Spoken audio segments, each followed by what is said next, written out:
Hello, good morning, good afternoon, good evening, and whatever. Bonjour, ça va bien? I just answered a question that nobody even asked. A bit close to comfort. Right, so, sorry, we're just trying to get our bearings right here. We're recording on Zoom this week because we have a guest all the way from America again. This time, I think it's in Florida. I should say welcome back to the Reboot Your Thoughts podcast. We're now on season 4. This is going to be episode 2. Is it 2? Yes, episode 2. And we're going to be talking to this gentleman about how he worked his way through his own mental health journey, what he found helped him, and a few other questions. I've not actually spoke to him yet. I wanted to do the same as I done the last time, and I find out at the same time as you, although I'm finding it a wee bit earlier because I'm recording, but you know what I mean. I don't like to have too much knowledge before I have a guest on. I like to know what we're going to talk about, but not the full ins and outs. So, let's see what he's going to say. Hello. So, this is a guest I was telling you about. I just done a little introduction, but while I was waiting for you to come on, just to say that you were coming on to speak about your thing, but I've not asked you too many questions beforehand because I like to find out in the moment. I don't like to come with too much knowledge. I like to know as I'm going, and everybody can see my reaction as we go. So, do you want to introduce yourself? Yes, my name is Benton Savage. I have written a book called Wrong Side Out, Madness Misdiagnosed. I was diagnosed as bipolar in 1998. Had a really rough go of it. Had some good years here and there, but was very non-compliant at times, of course. And then in 2020, I was diagnosed with schizophrenia and OCD. And the schizophrenia, I believe, is a little bit more treatable. The OCD is a real problem. Yeah. It can be very difficult because there's really no medication for it. I take Prozac. That's it. It's almost the OCD side of it is almost like you have to retrain your brain not to do certain things, isn't it? Because my oldest son, for years, I always thought he had OCD. But now as he's getting older, now he's in adulthood, we're starting to think that it's potentially more ADHD rather than OCD, or potentially both. So we're waiting to kind of find out about that. So how did you feel when you found out that it might not be bipolar, it might be schizophrenia that you had? Angry, actually, because it'd been 22 years. Okay. Yeah, I really was angry, very angry. Actually, I was not angry at that exact moment, but when I reflected on the last 22 years, I was very angry about it. Yeah. Actually. Yeah, I was. I still kind of am, actually, but not as much. I went through a full sort of my own mental health journey as well from my early 20s, and I had the whole depression and everything else. I also had an eating disorder really quite badly, and a few different things. And it took them a good maybe 5 years or more to even try and diagnose me with anything. Obviously, the eating disorder, that was diagnosed in itself, but more the other side of the mental health. And it was bipolar, they kept saying about me, and it was, oh, you'll go through all these steps to find out what it is, and they never ever done it. I don't know what the mental health team's like in America, but in the UK it's not great. And at one point I would have a psychiatrist, then a psychologist, and a community psychiatric nurse. The psychiatric nurse I would see every week, but the psychologist and psychiatrist, they would each be once a month. But every time you went for your next appointment, it was a different one that was there. So you were starting all over again. Yes, over in the United States, or at least where in my program that I'm in, I haven't seen a psychiatrist in over a year. And I don't see it, and I haven't seen a psychologist in over a year. I deal with a nurse practitioner. We have about a 15, about a 5-minute meeting every 3 months. Okay. And we just kind of go over my meds. I've been on the same meds for 5 years. I'm doing in my opinion, well. I mean, you can always do better, Yeah. but it's more of a check-in. But I would, I could use a little bit more hands-on than that. But you take Well, what you can that's the get in the thing. healthcare system. I mean, all any really want is the bare minimum, and you're not even getting that. If it's like a quick 5 minute check-in with somebody, you need at least a good half an hour, 45 minutes to an hour to check in with somebody that's going through a mental health. Whether it be a crisis or you're on a stable path, you still need to check in. You still need somebody to speak to on a regular basis. I agree. I agree. But I would have to, it'd be more money out of my pocket, honestly. Yeah. And I could afford it. I just, I haven't done it. I'm not really big into the psychotherapy, not because I'm against it, just because it's just me. It's my problem. Yeah. It's my problem. Have you got to a point in your sort of life where you can tell if you're starting to go down, you're starting to sort of spiral or just even take a dip, where you might need some intervention? Yes. Yes, I do now, but in the early days when I didn't see it coming at all. I mean, It I didn't takes a even long accept it. time. I really didn't ever, it took me, I really didn't accept my diagnosis at all. I mean, I did, but I didn't. I mean, I was very stubborn. I mean, very stubborn. I was not a good patient. So, I mean, a lot of my problems were brought on by myself. And like I said, I wasn't very active in psychotherapy. So I believe my schizophrenia, maybe I wasn't open enough to tell Yeah. them. I don't know, but yeah, I mean, I take some responsibility for the misdiagnosis and the problems, I think we're a but bit at the same harsh on time, ourselves though. We can be harsh on ourselves because when we're saying that we weren't as open, not saying that doctors or psychiatrists or anything like that should be psychic, but they do know the signs. They are taught the signs to look out for. So although we think that we're hiding certain things, we're actually trying to protect ourselves, and they should see the signs to an extent. this is my opinion. They knew I was schizophrenic and were afraid to tell me. That's my honest opinion. I don't know if I've told you this before, but I'm now a private counsellor. And it's part of the reason I went into that in the last, I think it was 2020, I really got into when after qualifying and everything. And part of the reason was because I didn't want anybody else to be treated or feel the way that I did when I was going through it. And I know the signs, and some of my clients, and they'll say to me, I'm doing okay just now. And I'm saying, but I can tell the signs. So if not, and I can guarantee within a week to 2 weeks, they're back on the phone saying, you're right, I'm starting to go down. Because you can see the different reactions in people. Well, a big problem of mine has been alcohol abuse. Okay. And I'm doing well now, but throughout the last 25 years, in fact, I've got another book that I'm finishing. It's a diary of 365 days called The Stoic Alcoholic, where I write about my struggle with alcohol on a daily basis. And I wrote Okay. probably 100, I'll have probably 180 of the 365 days, but it's all it is me in dealing with alcohol. Actually, I wrote about how I'm getting bad on coffee now because I'm not drinking. I'm picked up another vice. Placed it. But Yeah. I write about my addictions, but mainly alcohol.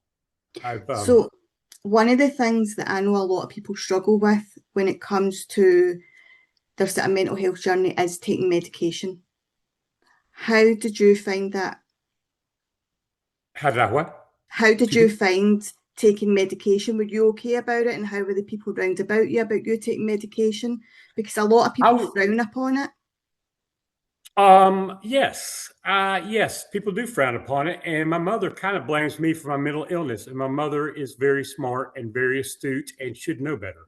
I don't think she wants to take responsibility for her Yeah. genetic part in it. Honestly, Yeah. I don't know. I've had this conversation with her. I'm not going to have it with her again, but she blames me, Yeah. and that's frustrating because my mom's no idiot. My mum was a nurse, not a mental health nurse, but she was a nurse. And a couple of times when I was really bad, and it would be things like, you've done this to yourself. And you're at the lowest depth, and then somebody kicks you even harder. And it's a hard one to take. I find a lot of people saying they hear all these conspiracy theories online about mental health medication and they just automatically believe it. Then people are too scared to take the medication or refuse to take it. So quite a few conversations I've had, it's been about, oh, why won't you take the medication? Give me a reason why. And not many people have an answer. And then they'll say things like, well, if you had a heart condition, would you take medication? Yeah, of course. If you had cancer, would you take the medication that was offered? Yes, of course. And I would go through a full list of things. So why won't you take mental health medication? Because that could potentially be keeping you alive as well. It's just something I will else. tell you what my problem was.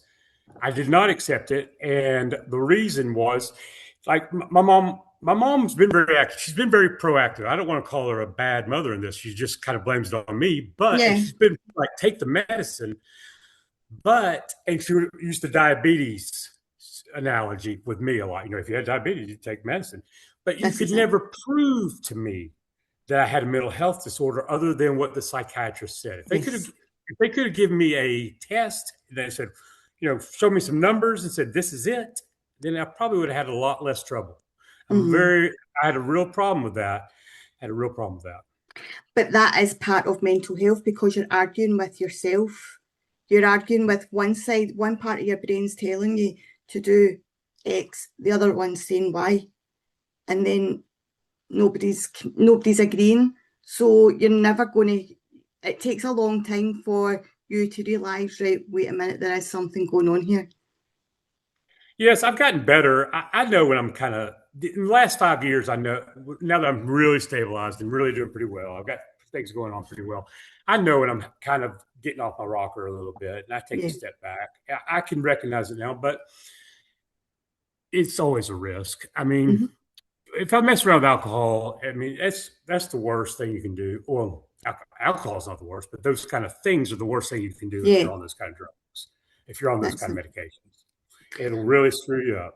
I find certain times of the year can be a trigger for me, but also there'll be times where I'm so busy. I think I've taken my medication, but I haven't. And then after a few days, you can start feeling yourself going down. After a week to 10 days, you can start hallucinating and different things are happening. And you're like, oh, wait a minute. And you check your medication, that's why. Yes, I can actually talk with you about a couple things on that. One of which, once I go about 2 weeks without my medication or a month, you're not going to get me back on that medication very easily at all. I am No, off.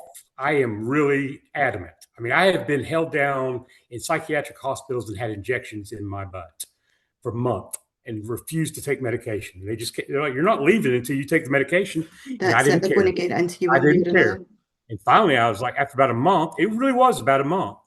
And finally, I was like, okay, I got to leave here sometime. I can't stay here for the rest of my life. And they were going to keep me there I mean, I don't Hmm. know if they were going to keep me there for a long time. Well, that's it. At some point, your brain realizes that, right, okay, I'm fighting a lost cause here. It's a losing battle. I'm never going to win Mhm. this. So you just kind of have to say, right, okay, and hold your hands up and say, right, I'll do it. I was very, very stubborn about that. I once spent 7 days in jail because I wouldn't take my medication. And all I had to Hmm. do was take the medication. They would let me walk out. And I refused for a week. And they finally let me out. And my And I mom wouldn't don't let me think out. a lot of people who haven't experienced or haven't witnessed anybody with any kind of mental health struggles, they don't realize how much your life it affects and the different moods that you can get, but also like that getting into trouble. It's not your nature potentially to get into trouble, but you've missed your medication, your brain's telling you to do all these different things, and Right. then you end up wherever you end up. The other thing I was going to say about the medication, if I miss a dose, like everybody misses a dose. Sometimes you think you took it. I mean, Hmm. I try to take mine in the morning, Yeah, and if I don't, for some reason, don't take it in the morning, I'm going to assume I did because I don't remember taking my medicine usually. I yep, just I'm the do it. same. But I will sometimes by the second day, I will definitely know something's off. Hmm. I mean, I will feel it. I won't feel bad. I won't be making bad No, decisions. I'll just be a little but you anxious, a just know little there's edgy. something. Something's up, and I can look back and I can go, yep, And sometimes, and actually, I can sometimes feel about 5 or 6 o'clock in the afternoon. I'm starting to feel a little edgy. That might be in my head. I'll tell you what helps me on the medication Sorry, is you that froze also, there for a second. no, you're freezing a little bit too. I'm sorry. Yeah, it's all I right. think heartburn at the same time. So if I don't take my Prilosec, my heartburn. Can you hear me okay? Yes. Yeah, that's fine. Sorry, what were you saying about your medication there?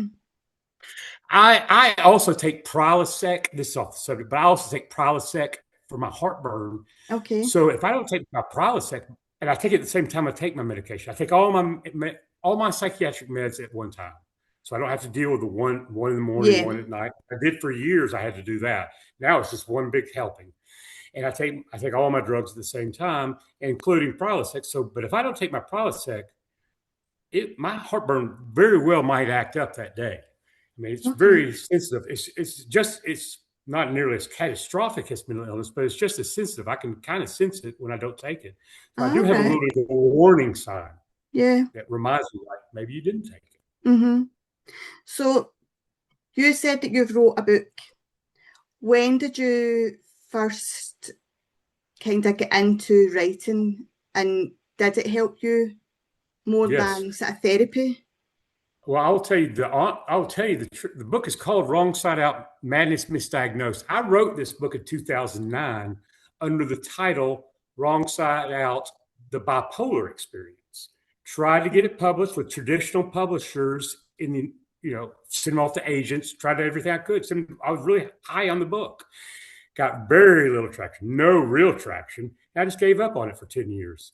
And then when I got diagnosed with schizophrenia 10 years later, roughly, I was like, maybe I need to reread this book. And I read it and I gave it to one of my other friends who is bipolar. And he's like, Ben, you got to try to get this published. It's really phenomenal.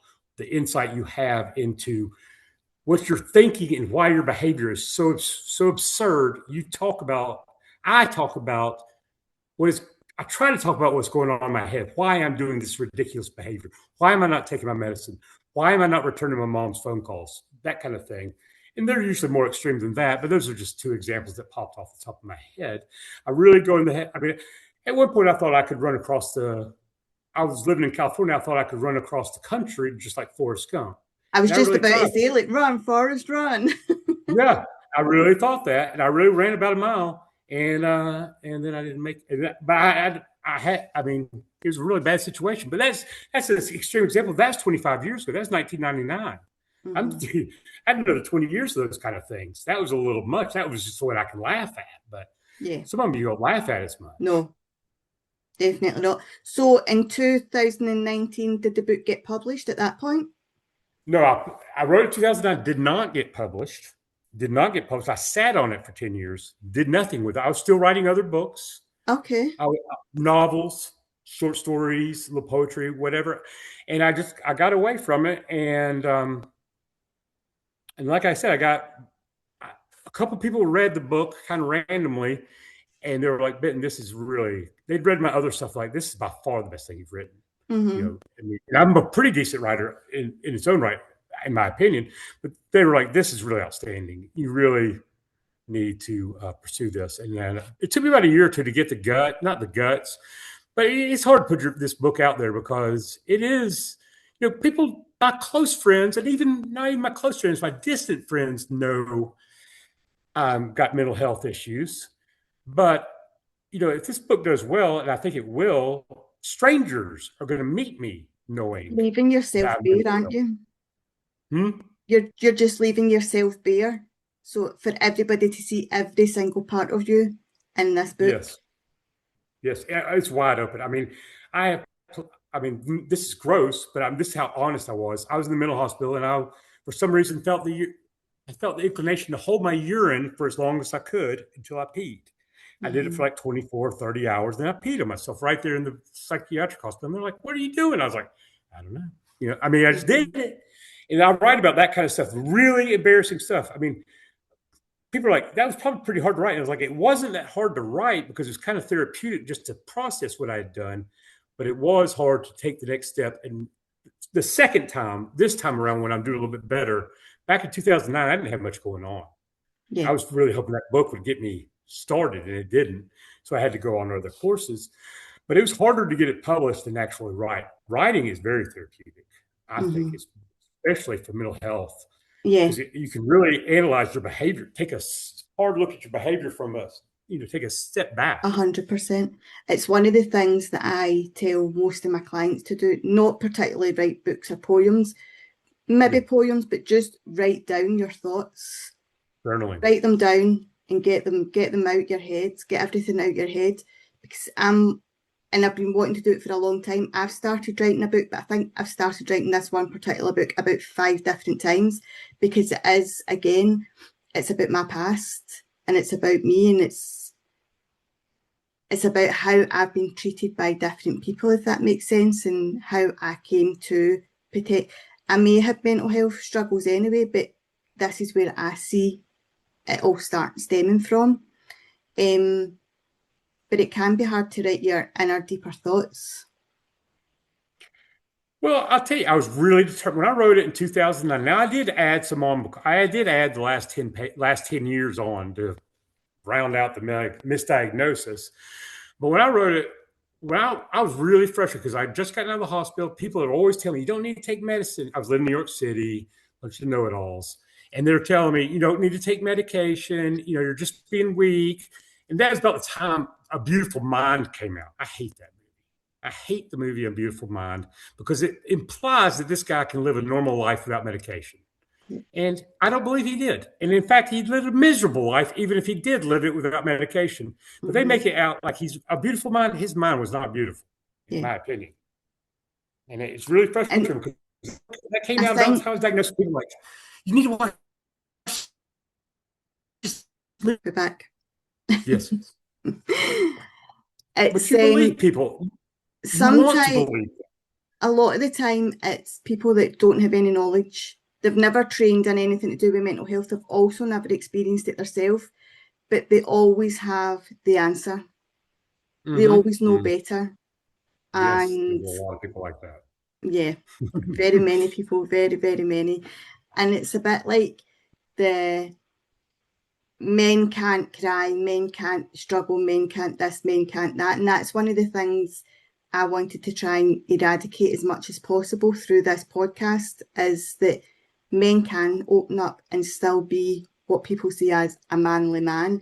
Men can Mm-hmm. cry, men can still have emotion, men can still struggle, men can feel like Mm-hmm. a failure but still pick themselves back up the exact same way as women can. It doesn't make anybody less of a human, less of a person, or less of a man or woman just because you've got a blip in your life at that particular time. Speaking of memoirs and speaking of women and men and the differences in how they deal with mental illness, most, if not all, I can't think of a memoir off the top of my head. I've read quite a few on mainly bipolar because that's when I was writing it. I was Mm-hmm. bipolar, but there's most of them are written by women.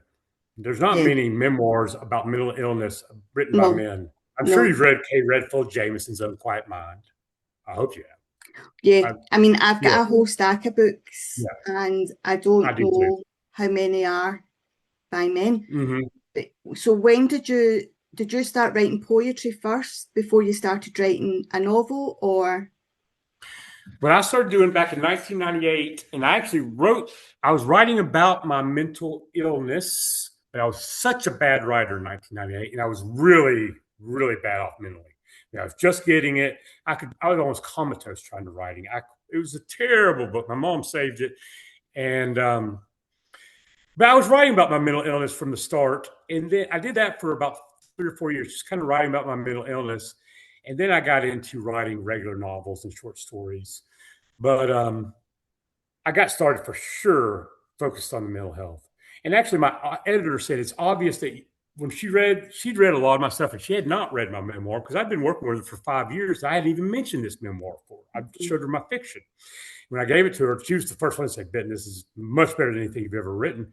And obviously, your storytelling as a fiction writer came out in your memoir. It's just like it really showed through. It's very, as far as she was concerned, a very well written memoir, Mm-hmm. or as at least what she expected out of me. Yeah.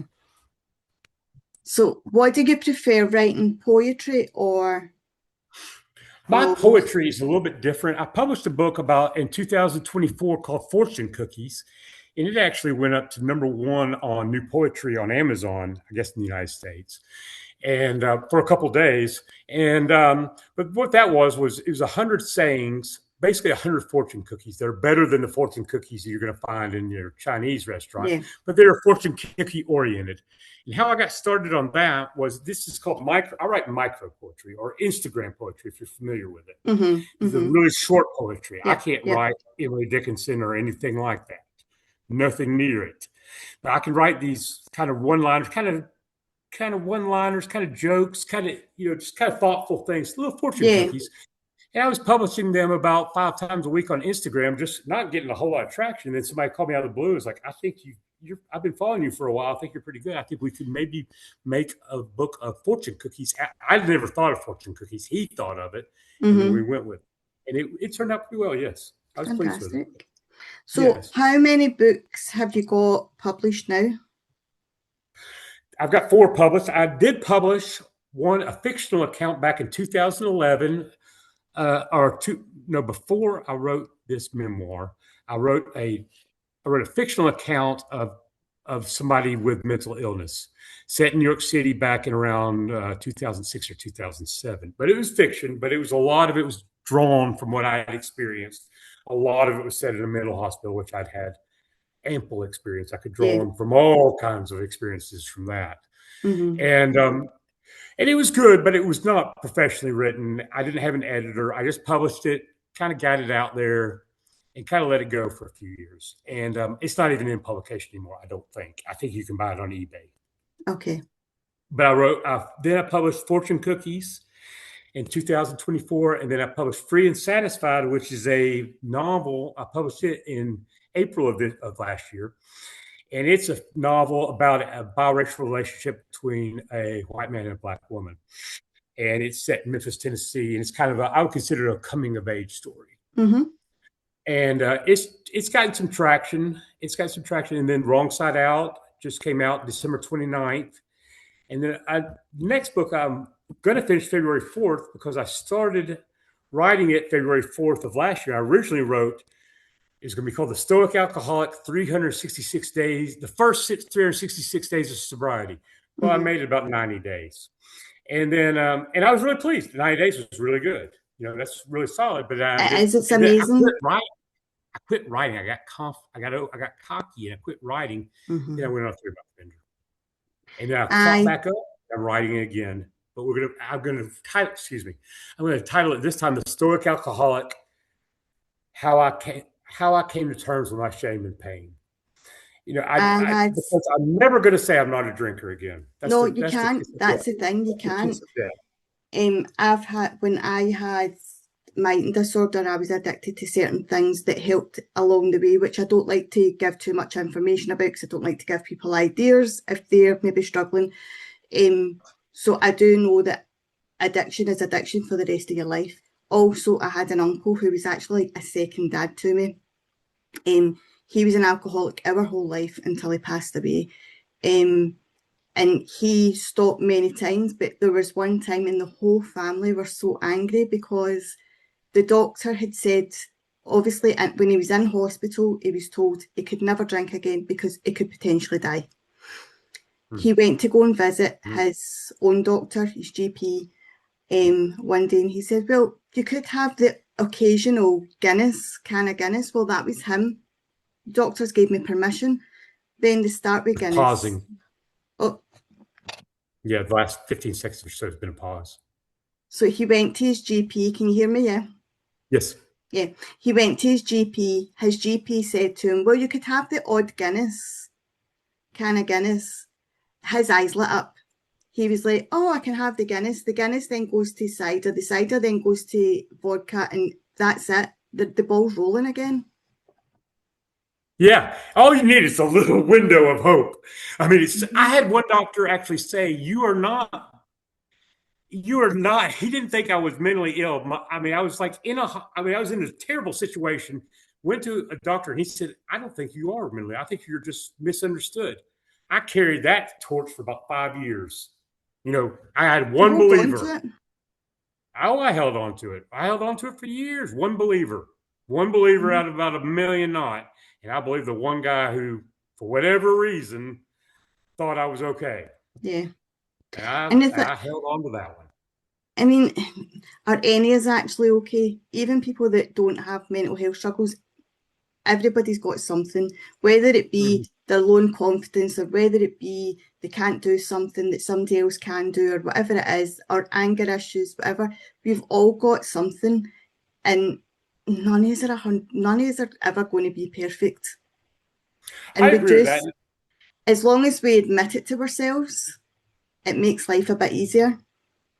Well, that's what, wise people say. Everybody's got something, and everybody does. I remember one of my bosses, about the time he fired me, and he was kind of a bigger guy, and he's like, I have to deal with my overeating. He's like, I just, that was his thing. He's like, that's my thing.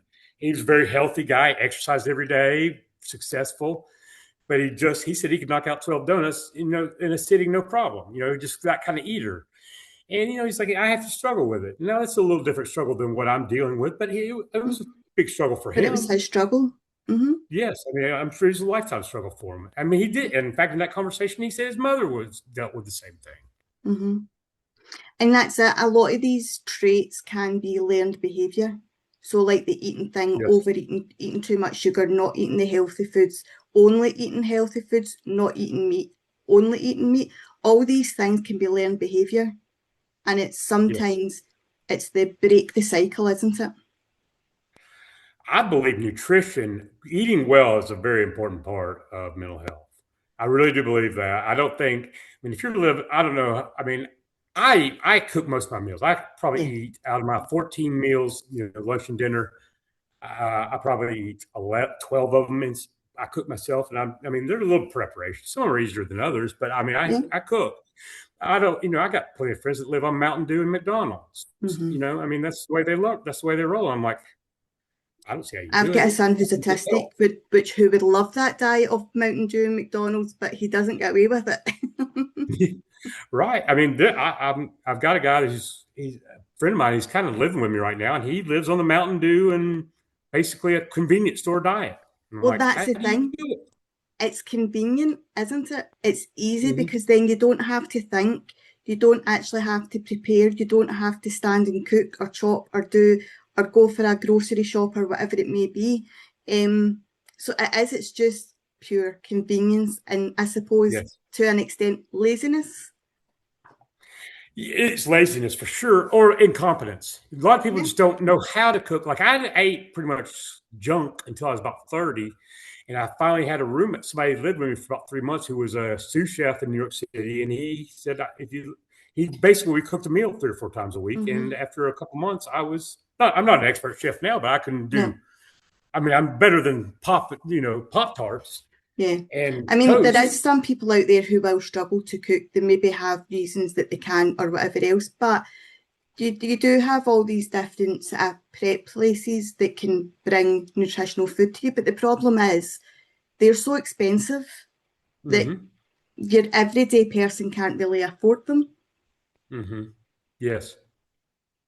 Well, affordability is definitely an issue for many mental health people. Yeah, I mean, because so many of us can't work or really exactly. can't do much, and that, and obviously, I mean, unless you come from family money, you are on the struggle.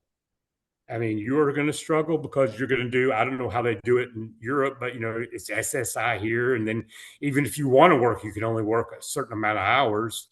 Hmm. They want in the United States system's funny. They kind of try to throw you on this SSI. They try to throw you under the government control, even if you don't really want it. They'll like, really push on like, no, I want to work. I just Yeah. can't work right now. It's also about getting an understanding employer. Yes. So Yes.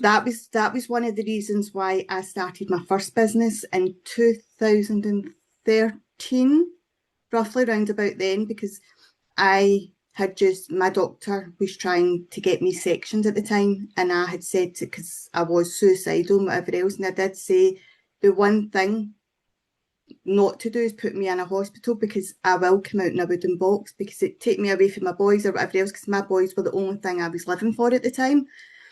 And they only have me. I'm a single parent.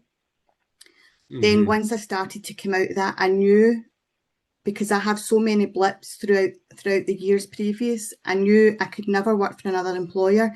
Plus, we just found out my son was autistic, and I thought, between him and me going crazy and never knowing what day to day is going to be like, I'm basically unemployable. So then I started a sort of printing business, printing clothing, making gifts and all these sort of things. Then I got arthritis and fibromyalgia.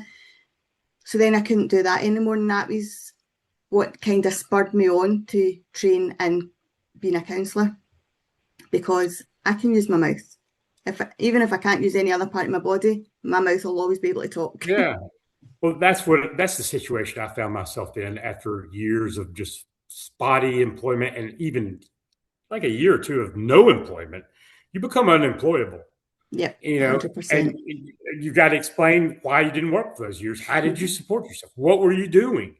I could always say I was writing, but that doesn't carry a lot of weight in a job interview. It's also quite invasive into somebody's personal life, which I think, yes, employers do need to know some things, but they don't have to give you a chance. Even if they say, well, we'll give you a trial, and if you survive the trial, then yeah, we'll take you on. And it'll be like every 6 months we need to check in and make sure everything's okay, whatever it may be, but they don't have to be so invasive into somebody's personal background. Yes, it's tough. I've always been open about my mental health, for better or for worse. I should have been a lot quieter about it, in my opinion, because you do get judged. I just said, the took me hell a with it. long I'm Benton time. Savage. I'm Benton Savage. You know who I am. I was fine before that. I was fine when I was 20 years old. At 25, I went nuts. And you know who I am. And I took it head on. I was very open about it, not broadcasting it, but open. And I kind of have a little bit of regrets with that in the early days. I should have kept it a little bit more Yeah, to myself, because people do judge you. Even to this day, people judge you. that was one thing I was always scared of, is being judged and being excluded, even more so than what I already felt. So it probably took me a good 20 plus years before I really opened up to just anybody outside my family and my very, very close circle. Well, I feel like, as far as me coming out, I didn't feel like this back in 1998, but when I wrote this book in 2009 and finished it in 2000, finished it last year, and wrote some more, but I felt like it's important for me to get my story out there, so people don't go through the struggles I have. I'm not that nice of a person, but I don't want anybody to go through my stuff.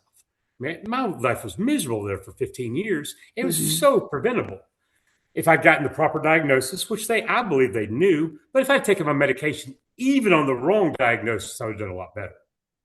It's also a very lonely time as well, because you feel as if in your head it's just you. You've only got you. Nobody else feels this way. Nobody else is going through this, and nobody else understands, and you can't speak to anybody about it. So you feel as if you have to do everything to fix yourself, but you can't fix yourself because you don't have the strength. And it's just that losing battle for the first however long. Everybody's going to be different. Well, I think what was I going to say? Sorry, I lost my train of thought. What was your question? We were talking about it being so lonely when you are Yes, struggling. yes, yes. I mean, I've isolated myself over the last 20 years. And back in New York City, I was seeing psychologists was like, "Are you glamorizing this maintain relationships or anything like that?" No, I've really struggled with relationships. Certainly not romantic relationships. I No, mean, I've had a couple. I did have a 5-year stint where the girl was so understanding. I just can't believe I left her. But I mean, most people aren't going to put up with that stuff. I also think there's a brick wall there. For me personally, anyway, there was always a brick wall, and it was the fear of anybody starting to come through that wall and actually getting to know what was really going on, because that might scare them away. So instead of them getting to that point, I would push them away, and I'd be like, no, that's okay. No, I'd rather be on my own. The one thing I hate about being open about being schizophrenic or bipolar or whatever is that if you have any kind of odd behavior, they're gonna go, oh, that's a schizophrenia. And you're like, maybe a little, but it's me. This is just a little. I'm just Yep. a little off today. I Give me a had to break. cut off somebody who I classed as my best friend from when we were teenagers right up until late 30s. I had to cut her off because I just wasn't in my best mood, I suppose, but I also wasn't spiraling. And she kept saying, oh, I think your mental health's struggling. I think you need to go and see the doctor. And it was constant every single day. And it didn't Mm, matter how many times me or my mum would say, my mental health's fine. No, I think you need to go to a doctor. I think your mental health's struggling. And it wasn't. yeah. Yeah, it is frustrating because once you tell somebody that, I mean, they look at you differently. There's no way around it, and it's not their fault necessarily. They don't understand that, especially in my situation. I mean, there's a lot of people who have a really, really struggle. I'm doing pretty well, Mm-hmm. and I'm not perfect by any stretch. I struggle, but I'm doing pretty well. I can function now. I mean, I have a job. I got my own business, and it does okay. And I'm writing. That took me 15 or 20 years to get to that point. Well, that's what I was going to ask. If you think back to the 1990s to now, can you see the difference from then to now of how you deal with things? Yeah, I got, well, when I started off on lithium, I was so helpless. My problem solving became so poor. I couldn't concentrate. My concentration got really bad at times throughout those 20 years where I just couldn't really do anything. I mean, Mm-hmm. putting on taking a shower was a big deal. Yep. And, I'd go 4 or 5 days without taking a shower. And, you just can't do anything You don't care. and you just don't care. And I've written a lot about this kind of behavior in this book I'm writing right now, The Stoic Alcoholic, which is basically a diary. Every day I Mm-hmm. write Mm-hmm. that day and I don't go back and change it. Actually told my editor today I'm going to finish it February 4th. He's like, well, we'll get the editor. I was like, it's kind of a diary. I think the editing should be very minimal. Yeah. Because Let's it's get your some. personal inner thoughts. Yeah, I don't want this edited down. I don't want you to stick this through Chat GBT and tell me what's going on. This is my personal thoughts. It's a diary. I mean, it's going to be rough. Mm-hmm. Yeah, That's the beauty exactly. of It's it. got to be your words because it's your diary, so it's got to be your words. Yes. Um, So, yes. Jordan, on you go. Mm, I was just thinking about, I always think, people do judge you. Like, I mean, when you tell somebody that you've become a friend, that you have a friendship, that you make a friendship with naturally, when you tell them that you are mentally ill, I mean, some people don't ever tell. No, Or, well, I mean, exactly. you got to tell Yeah, eventually, but I guess if yeah. it goes far enough. But, people hold it, some people hold it back as long as they can. 100%, but I do think it's more openly spoken about now than what it was 20, 30 years ago. Um, 100%. I mean, I don't ever remember really when I was young anybody speaking about mental health. So when I Hmm. was young, it was more everybody was talking about being gay and all this because that was Hmm. the new thing that everybody was talking about. And then I Hmm. don't think it was till I'm going to say 10, 15 years even ago, Hmm. as little as that, before anybody really started talking about mental health. Unless you already knew about it through somebody in your life, you didn't hear about it until recent years. I will add this to my mental health journey, and I didn't even put this in the book for some reason, but I was seeing a psychiatrist when I was 8 years old and was taking Mellaril from the time I was 8. Are you familiar with Mellaril? That the Mm-hmm, very It mm-hmm. was the first antipsychotic drug, and it had a lot of side effects, but That's right. it was the first one. And I took it a lot. I remember I sunburned really easy and all kinds of stuff. And, there are all kinds of side effects, but it did kind of help me. But I didn't like it then either. I didn't like taking the meds when I was 10 No, years old either. And then I went off to boarding school, and I don't remember this, but my parents tell me before I went off to boarding school, I said, I don't want to go to school with these meds. I do not want people to know I'm taking meds at board because you can't hide it at boarding school. I mean, no. there's no way around it. And I didn't. And I didn't take meds all through high school.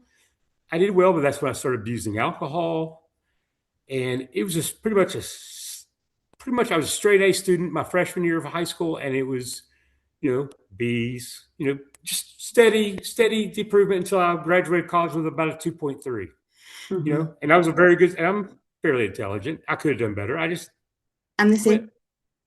Yeah. My mum always says that, like, I don't use, in her words, I don't use the brains that I've got to the full potential. But I've just got to the point in my book where I'm writing about, I mean, literally, I was only 13 when I started drinking alcohol. I was already Hmm. smoking by the time I was 11, going on 12, Hmm. all these different things. And you do wonder if it could have been picked up back then. Or again, was that just something that I was going to go through anyway? And the mental health didn't come till later on. We'll never know. But it's hard when you sit and think, could this have been picked up and potentially saved some traumas from happening? Hmm. I can't believe the first time anybody mentioned OCD to me was in 2020. I'd written two books at this point. That Mm-hmm. if you read the books, OCD is littered all over the place. It's obvious. How nobody said you have OCD, I have no idea. Because the Yep. guy who diagnosed me said, you have extreme OCD. Mm-hmm. You're going to be fine, but you've got a bad case. And I was like, and when I thought about it, I sat there for, over the next few months, I was like, this has been so obvious. This is so obvious for 20 years. I think as well because people have a perception of what OCD is, and they think it's Hmm. you clean too much, or you're just so fascinated on one thing, Hmm. overly fascinated on it. They don't realise that it can be a whole variety of different things. It doesn't have to be you're tidying your house 24/7. It doesn't have to be you're counting the switches, or you're checking how many times you've locked your door or whatever else.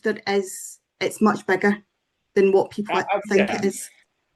Like I have a distant, not just a kind of a relative that had his brother has OCD, and he's there's the light switches and all these rituals. I didn't have rituals.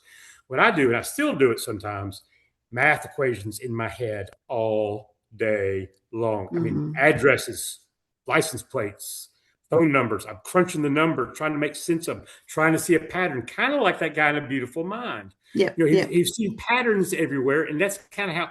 And I still have a problem. I still see patterns. My mom's Mm-hmm. like, Benton, life's not a game necessarily, or relationships aren't a game. You got to feel emotions. Yeah, And it's like you try to break it down into a mathematical equation. And she's got a little truth to it. yeah, she has, but then try being in the brain that you've got that can't control that to an extent. You've not learned as yet how to slow that down and kind of minimize how many times a day you do that, or how often, or when you do it, or why you're doing it.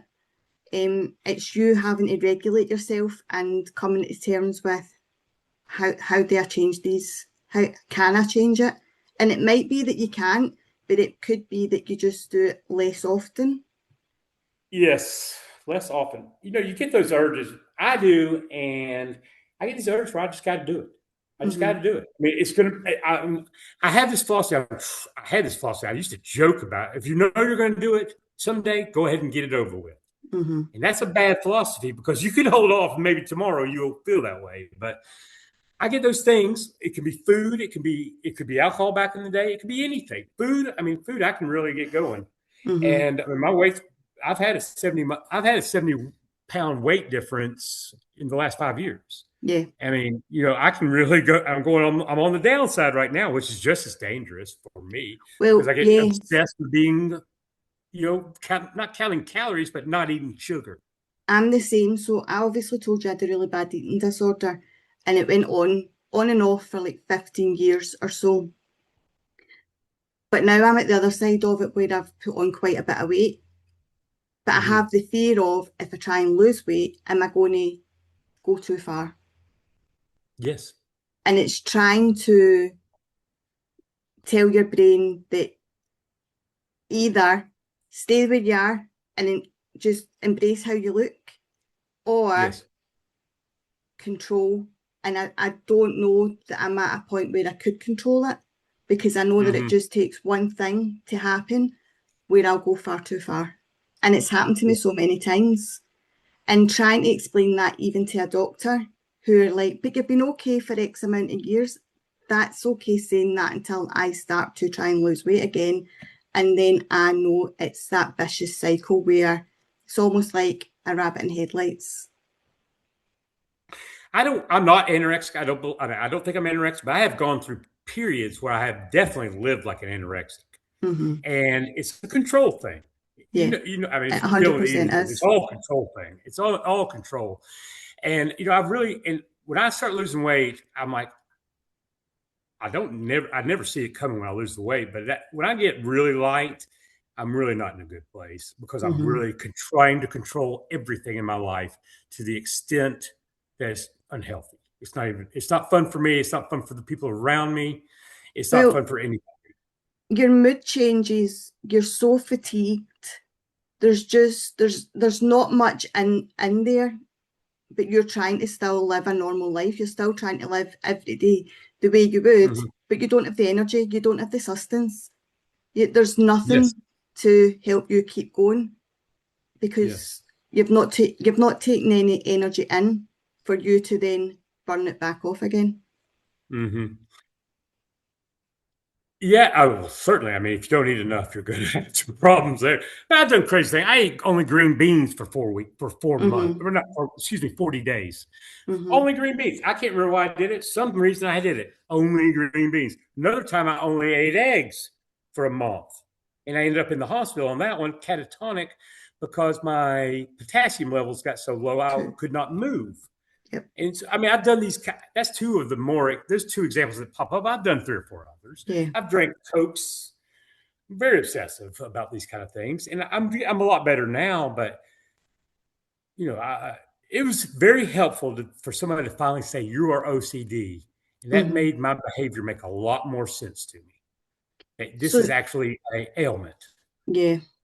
You mentioned earlier that you've now got your own business as well as writing. So with you having your OCD and everything, are you able to still kind of process your everyday with your business and writing without anything kind of affecting That it? is that is very funny because I'm, I'm promoting two books right now, including Wrong Side Out and Free and Satisfied, which I mentioned earlier.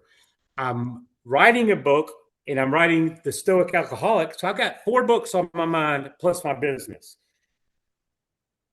Yes, it is very hard to transfer. What I try to do is exercise, do something, then Yep. exercise and just scramble the brain.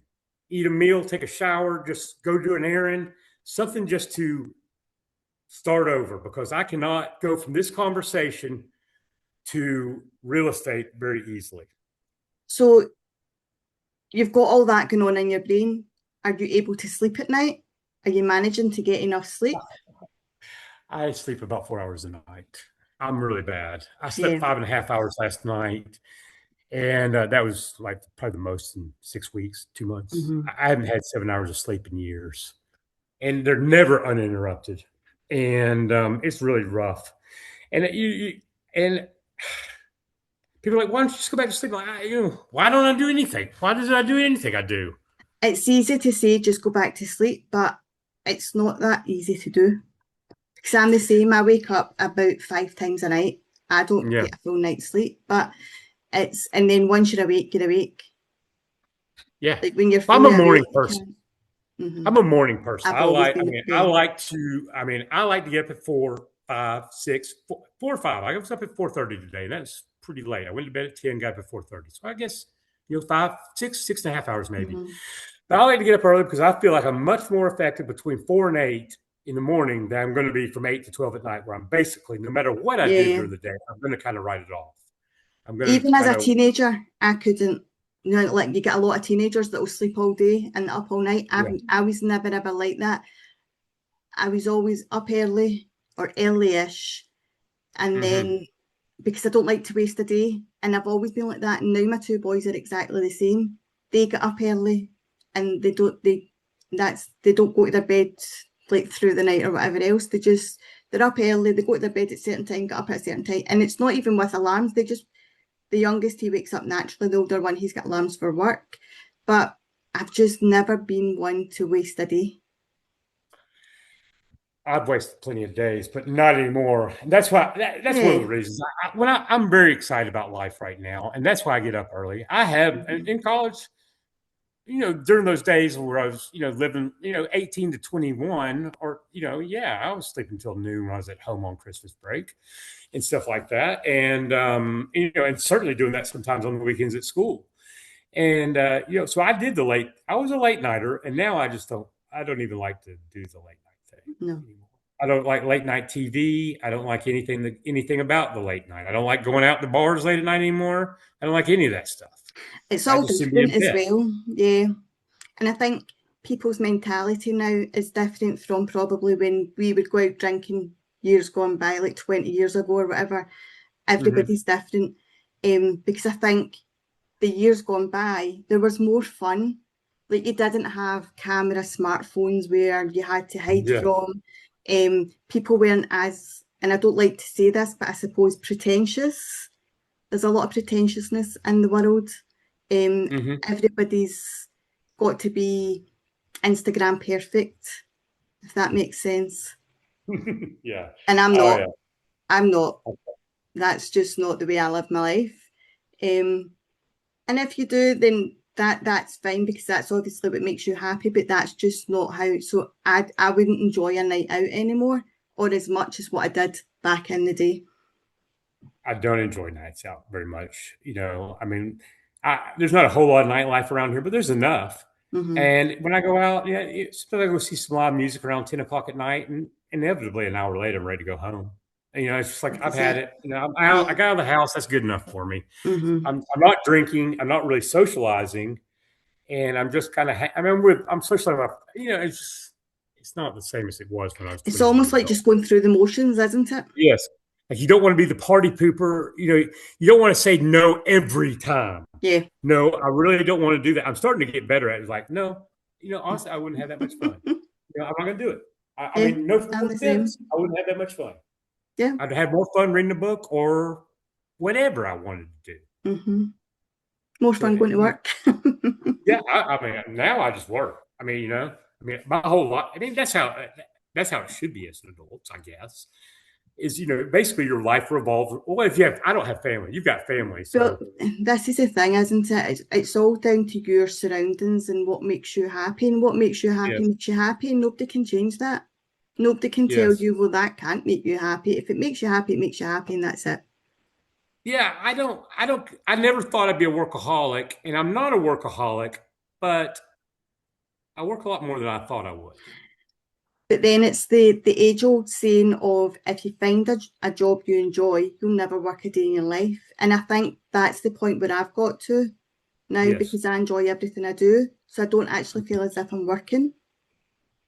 I agree. I 100% agree with that. I've only had a few jobs that I've liked through the years. I've had a lot of different jobs, but I like writing. I've always liked writing, even though I don't want to just be a writer. It's too much. But Hmm. I enjoy the It's a property. lot of pressure. I do short term rental property management. So it's not like I just, I have a little, I have guests that I have to take care of, and I Hmm. enjoy it. I do enjoy. I enjoy helping people. Helping people have a good time on their vacation. I take it as seriously as I can, without taking it too seriously. I enjoy it. Hmm. I do enjoy it. I'm surprised. I never would have thought this would have been my career path, but I do enjoy it. I think I'll stick with it. Why Oh, would I that's not? good. That's Yes, I'm amazing. very. That is That's amazing. amazing. If you knew my life, that is amazing. So what I was going to say is if you send me over everything, I'll advertise everything for you on little my social media, on Hmm. websites and things like that. So if you want whatever books you want advertised, send that over. If you want your rental company advertised as well for if anybody's going on holiday, then send that Hmm. over and we'll get Hmm. everything put up for you.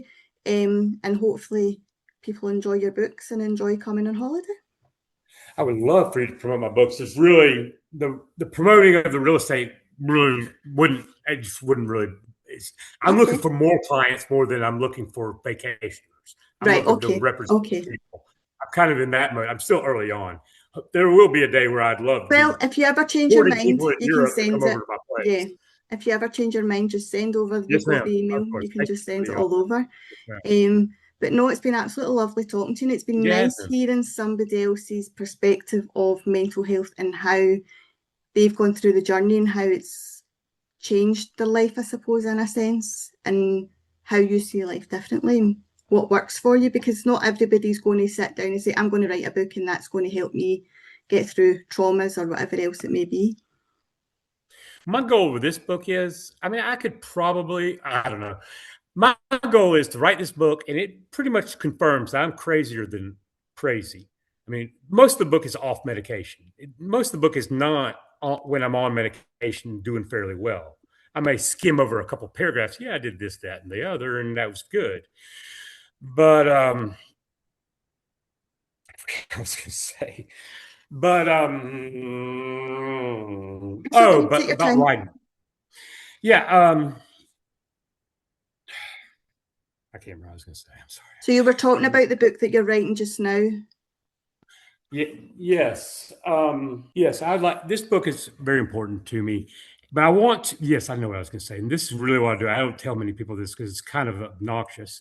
But I want to write this book. The book is written as honest as I can. And I want people to look at me and go, this person has severe mental illness and he still had a successful, as normal of a life as Of course. the average person. Nothing's normal, but I'm functioning. I'm out there. I'm in relationships. I'm holding jobs. I'm doing Yep. doing the right thing. Yep, And I want to be more exactly. of an example. Yeah. I hope. I mean, that's the goal. That's the dream. What is in Europe, just like in the United States, it's all. I mean, there's so much crap going on around here. It's crazy. I know I've been watching it online. It's Yeah, heartbreaking to watch. It really is heartbreak. heartbreaking. I remember telling my mum that I was going to write the book that I'm writing just now and kind of giving her an idea, and she just went, "Oh God." Mm-hmm. Oh well, just wait till you read the book. Well, I tell you what, you're talking about the upset OCD. Yeah, I do have. I have those 4 books, and in my real estate, but I don't have many other hobbies. Mm-hmm. I mean, I follow the news. I do like to follow the news, and I'm kind of a nerd about politics. And most of my friends aren't, but that's just kind of my thing. But I don't watch movies very often. I read books. I Mm-hmm. don't ever watch TV other than sports and news. I Mm-hmm. mean, I've narrowed my life down as best I can, That's it. You've got your to the things things that I you know what really you enjoy. like. Yes, You know what you like and what you don't like, and that's the most important thing. And that's all any of us can kind of give ourselves is make sure we're doing the right things for ourselves and not for everybody else. that was a big problem for me is doing things for wanting to do these things for other people, wanting to be this People person pleasing. for other people. Yeah, yeah. I just want to be somebody I wasn't, and now I'm very comfortable doing exactly what I am doing. I think I'm pretty good at it, and I'm reasonably happy. I got a dog, and we have a good time. Mm-hmm. Yeah, So I know. it's been a So, long road though. well, All I can say is to people, take your medication. And if you're yes, not doing exactly. well on your medication, consider that you may be misdiagnosed or that you may be on the wrong medication, because there's a lot of medication out there these days. Oh, This is a listen, golden age compared to 50 years ago. I've had mine changed so many times over the years. And if it's not been changed, they've maybe had to up the dosage or whatever else. You just have to, you get to a point where you learn what's working for you and what isn't. Mm-hmm. Well, I took Zyprexa for 10 years and I thought it was working. And then I got on Abilify and my whole life changed. Mm-hmm. And And it I just mean, goes to Zyprexa, show. Yeah. yeah, and they are very comparable drugs. They're Mm-hmm. very comparable drugs. I mean, to the layman, I don't know what their compounds are, but their chemical compounds are, but they're treated for the same kind of things. And but Abilify's made wonders. Of course, Zyprexa, I slept 8 hours a night. Now I sleep 4, but take this Yeah. with the other. I know you take the wins and the losses, don't you? It's like, You really do. what's You better? learn to take the wins and losses. Yeah. Um, Compromise with yourself. so we'll leave it at that because that's been amazing. Thank you so much for coming on.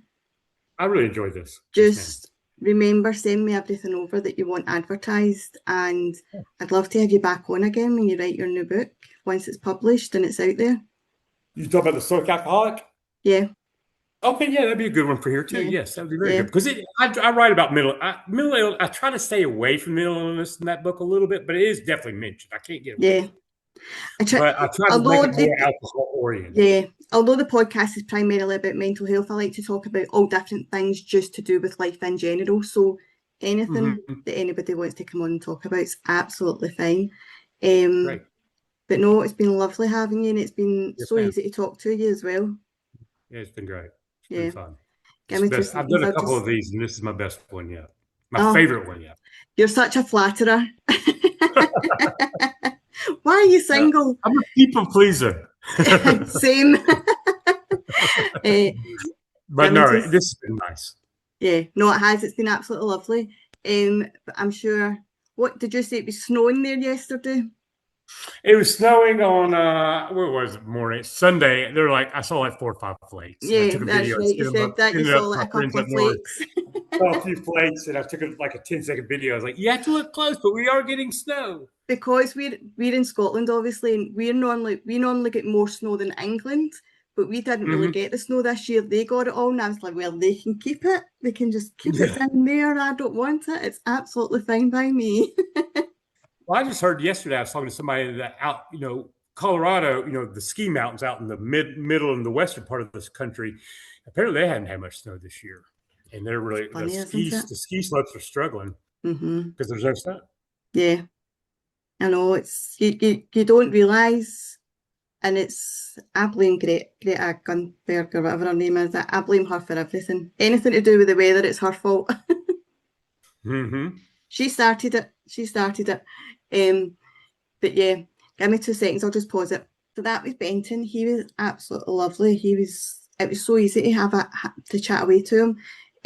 I was a bit worried that he wouldn't understand everything I was saying. So sometimes I try and slow down because I know that Scottish people do talk quite fast sometimes. And so hopefully there wasn't too much of a struggle. I know there was a couple of technical difficulties there where I don't know if it was his internet or mine. It froze a few times. But hopefully you've all enjoyed what we did manage to get out of it. We spoke after we recorded, and he's hopefully going to come on and talk about his new book that he's hopefully going to finish in February. I'm not sure when it'll be out, but I've asked them to keep in touch with me. Email me, let me know everything, and we'll get it all out to you, because there's going to be somebody that will benefit from reading the book. He's going to send me over the links for all these other books as well. I'm definitely going to order them, have a look and see what he's wrote, because I'm nosy as well, apart from anything else. I like to know other people's business. But yeah, let me know what you thought of this episode, and if you can suggest anybody else that might want to come on, either get them email in or give me their name and I'll contact them, and we'll see where this goes. But I've got another author coming on. I've not got her date yet. I'm going to read her book. I need to finish reading her book before she comes on. But yeah, it looks like 2026 is going to be busy, and we're going to have some good episodes. Next week it'll just be me, myself, and I. So I'm sorry if you were looking for another guest next week, but I think next week's just me. But for now, please take care of yourselves, take care of each other, look out for each other. As you know, I have the therapy business, so if anybody does want to book in or even just ask for some advice, write into either the podcast, rebootyourthoughts@gmail.com. Sorry, rebootyourthoughtspodcast@gmail.com. You can write into any of the social media pages. So we've got Facebook, TikTok, or Instagram. Reboot Your Thoughts Podcast.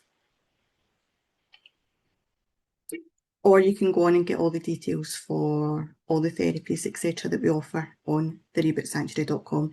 But for now, I'm going to go edit this, and it will be up Wednesday, the 21st, 7 p.m. All going well. And I'll speak to you all soon. Take care. Bye bye.